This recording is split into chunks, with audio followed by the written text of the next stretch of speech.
তারপরে এই যে কলা, এটা হচ্ছে আমাদের গাছের কলা, প্রথম ধরছে কলা। দাঁড়াও, এই যে গাছের কলা। আলহামদুলিল্লাহ।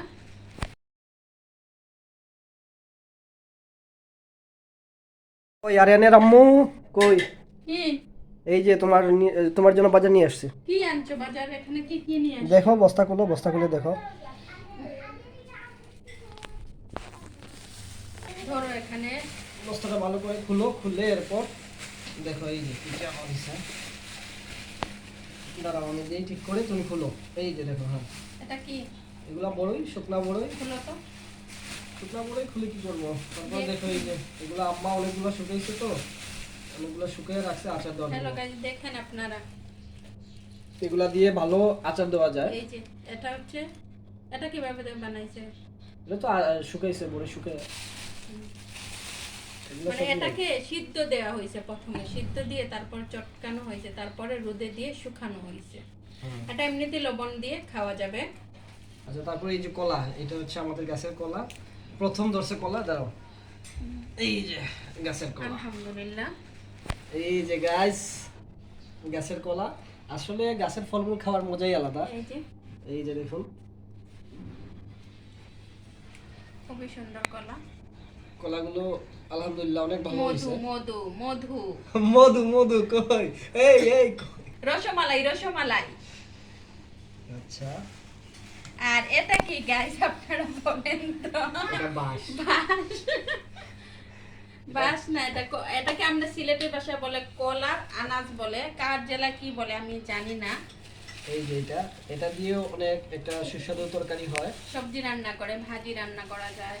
আর এটাতে এটা তো হচ্ছে সিমের বিচি। আচ্ছা একটু খুলো তো। শুকনা শুকনো সিমের বিচি। হুম। এই অনেক তরকারিতে দেওয়া যায়। এগুলাকে বেজে আবার খাওয়া যায়। হ্যাঁ, ভেজে খাওয়া যায়, আবার অনেক তরকারিতে এগুলো দেওয়া যায়। আর এগুলো হচ্ছে ওই যে চাল, এই ক্ষেতের ক্ষেতের চাল। এই যে ক্ষেতের বলতে এটা হচ্ছে ওই যে পোলার চাল, এগুলা। ঠিক আছে। আসলে গাইস সত্যি কথা বলতে এগুলো আমার শাশুড়ি পাঠাইছে, এই যে সবগুলাই, বাট আমার জন্য পাঠায় নাই, কিন্তু এগুলা নাতিদের জন্য পাঠানো হয়েছে সত্যি কথা বলতে, আর ছেলের জন্য পাঠানো হয়েছে, আমার জন্য কিছুই পাঠানো ওই হয় নাই। ঠিক আছে, নাতিরা খেলে তোমার খাওয়া যাবে। মানে মানুষ নাতি নাতনি হয়ে গেলে তখন আর ছেলে আর বউর জন্য কিছু পাঠায় না, পাঠায় নাতিদের জন্য। ঠিক আছে কিনা গাইস, সবাই জানাবেন। আর কলাগুলা সবচেয়ে ভালো লাগছে, কলাগুলা দেখে। কলাগুলা অসাধারণ হয়েছে। নাও, কলাগুলা সব তোমার জন্য পাঠাইছে। আমি তো কলা খাই না, তো সেটা তো এই আর জন্য- জানো। এই জন্যই তোমার জন্য পাঠাইছে কলা। আর এই এটা আনাজ, খাই ঠিক আছে, বড়ইও টক তেমন কিছু একটা আমি খাই না। বড়িগুলা দিয়ে আচার দিও, ভালো করে আচার দিয়ে। তুমি তো আবার ভালো আচার দিতে পারো, ঠিক আছে? তো আচার দিও। আর তো ওকে গাইস, দেখলেন, এটা প্রমাণ রাখলাম, আপনাদেরকেও দেখালাম যে আমি কি আনছি। তারপরে নাকি আমি অনেক কিছুই আনি না। তো আপনারাও আজ সাক্ষী থাকলেন কি কি আমি আনছি। তো যাই হোক, সবকিছুর পর আপনারা সবাই দোয়া করবেন আমাদের জন্য। সবাই ভালো থাকুন গাইস। আল্লাহ আসসালামু হাফেজ।